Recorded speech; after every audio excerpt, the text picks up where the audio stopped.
आज जो युवक कथा कहते सब आज पर्यटन युवक मैंने व्यवहृत हो आसबी ना आगामी 5 वर्ष भर भद्रक को एक विकसित सहर कि स्मार्ट सिटी रूपांतरण करदेवी। देखो सर्वप्रथम मुझे मुझे एक साधारण परिवार आसी किंतु आप जानी रखा दरकार युवक मैंने आगामी कालीर भविष्य तथा राज्य ओडिशा विधानसभा निर्वाचन को आउ केतोटी मास बाकी थिला बेले एबे भद्रक निर्वाचन मंडली को लेकिन चर्चा जोर धरे लगी। चर्चित भद्रक निर्वाचन मंडली रे एबे विभिन्न राजनीतिक दल मध्य गोटे प्रकार छक्का पंजा आरंभ होती यार भर एक रोचक तथ्य आमको मिली रोचक कथा आम जाना पाइचु जे भद्रक एक चर्चित चेहरा जे कि भद्रक युवपीढ़ी मानकर समस्त प्रिय से भाई एक चेहरा एवं एक राजनीतिक प्लाटफर्म को आसुँच एक राजनीतिक दल में मिसवाक जाऊँ जहाँ को लेकिन भद्रक चर्चा आरंभ होती तेज आम से चर्चित व्यक्ति जनक आम सहित उपस्थित अच्छा आम पाखे अच्छा आम तांको सीधा सड़क जाना जे सी आगामी राजनीतिक जो रही पदक्षेप रही जो समीकरण रही केमी कौन रही निर्वाचन को लेकिन से कौन करने को चाहते सीधा सड़क मोर शुणा आई व्यक्ति जनक होती समस्त प्रिय आ समाजसेवी सीतांशु शेखर महापात्र। सीतांशु बाबू आपन को स्वागत करुँ साधिकार। नमस्कार। सीतांशु बाबू आम बर्तमान जाना पाइलु जो बस अल्प दिन रही निर्वाचन यार भितर गोटे रोचक कथा आसला आपड़ तो 2019 भी चाहिए निर्वाचन में लड़ाई राजनीति को आसापी किंतु आसिले कौन कारण जो आसीपारे ना कि 2024 निर्वाचन पूर्व आपन को गोटे प्रकार सुराग दे सारे आप दल को आसुँच राजनीतिक दल में मिशुंट कौन केमती रही आपंकर। देखो सर्वप्रथम मुझे कह एक साधारण परिवार आसी आमर पूर्वपुरुष कहीं भी कौन राजनीतिक दल सहित संश्लिष्ट नथिले। हाँ जदिबा आम प्रत्यक्ष नथिलु किंतु परोक्ष आम राजनीतिक दल सहित भद्रक जिले दीर्घ 40 वर्ष आम परिवार कार्य करि आसुची। मु एक समाजसेवी रूपे एक स्वतंत्र जिलार परिचय सृष्टि करछि।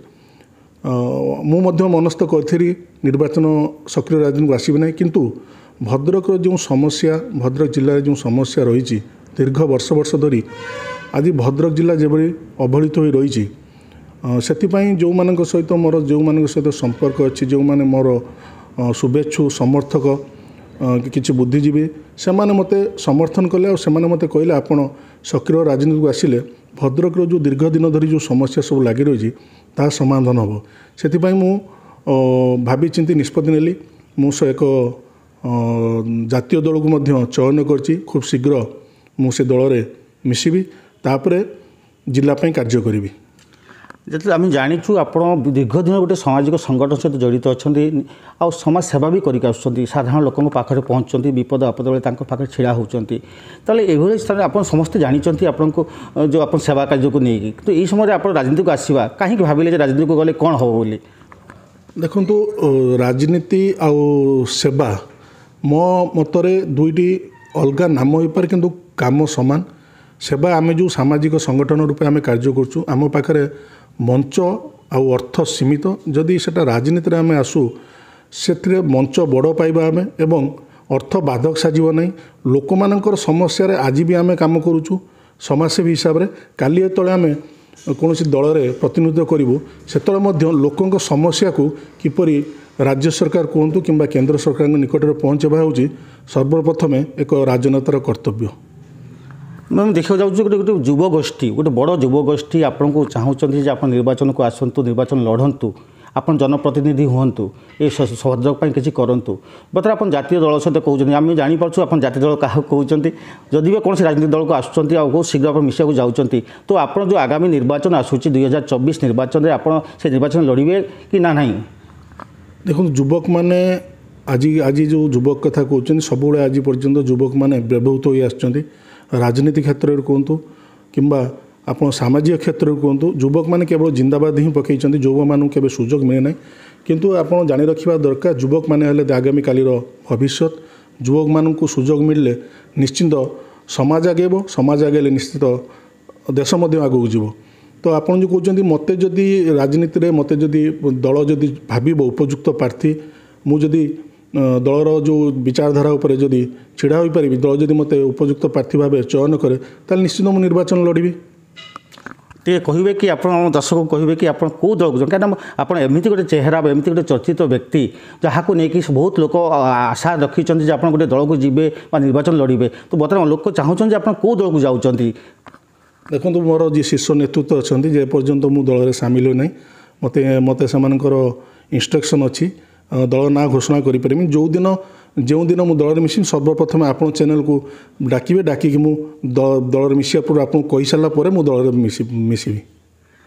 ଆଚ୍ଛା, ଯଦି ଆପଣ ନିର୍ବାଚନ ଲଢ଼ୁଛନ୍ତି ବା ଗୋଟେ ରାଜନୈତିକ କର୍ମୀ ଭାବରେ ଆପଣ ସାମ୍ନାକୁ ଆସୁଛନ୍ତି ତ ବର୍ତ୍ତମାନ ଆପଣ ସମାଜସେବା ଗୋଟେ ପକ୍ଷ ଗୋଟେ ସମାଜସେବା ଆପଣଙ୍କ ଗୋଟେ ସାମାଜିକ ସଂଗଠନ ଆପଣଙ୍କ ନିଜସ୍ୱ ଅଛି ଶହୀଦ ଭଗତ ସେନା ଏପଟେ ରାଜନୀତି ଦୁଇଟାକୁ କେମିତି ସମାନ୍ତରାଳ ଭାବେ ଦେଖିବେ? ନିଶ୍ଚିନ୍ତ ମୋ ପାଇଁ କଷ୍ଟକର ହେବ କିନ୍ତୁ ମୁଁ ଭାବୁଛି ଯେହେତୁ ଦୀର୍ଘ ବର୍ଷ ହେଲା ସାମାଜିକ ସଂଗଠନ ଶହୀଦ ଭଗତ ସେନା ଜିଲ୍ଲାରେ କାର୍ଯ୍ୟ କରିଆସୁଛି ମୋର ଅନେକ ଯୁବସାଥୀ ଅଛନ୍ତି ଯେଉଁମାନେ ମୋତେ ଆଗାମୀ ଦିନରେ ମଧ୍ୟ ସହଯୋଗ କରିବେ। ମୁଁ ଯେଉଁ ଦଳରେ ଗଲେ ମଧ୍ୟ ସେମାନେ ମୋତେ ସମର୍ଥନ କରିବେ ଆଗରୁ କହିସାରିଛନ୍ତି।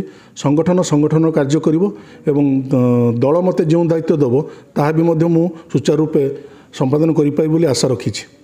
କେତେ ଆଶାୟୀ ଅଛନ୍ତି ଟିକେଟ୍ ପାଇଁ? ଦେଖନ୍ତୁ ସର୍ବପ୍ରଥମେ ମୁଁ ଆପଣଙ୍କୁ କହିଛି ମୁଁ ଏକ ସାଧାରଣ ପରିବାର ଆସିଛି।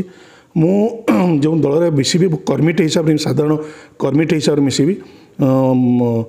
ଯଦି ଦଳ ଭାବେ ଉପଯୁକ୍ତ ମୁଁ ଦଳ ପାଇଁ ତାହେଲେ ଟିକେଟ୍ ଦେବ ଯଦି ମୁଁ ନିର୍ବାଚନ କରିବି ଯଦି ବି ଟିକେଟ୍ ନ ଦିଏ ମୁଁ ସାଧାରଣ କର୍ମୀଠୁ ଏ ଦଳ ପାଇଁ କାର୍ଯ୍ୟ କରିବି।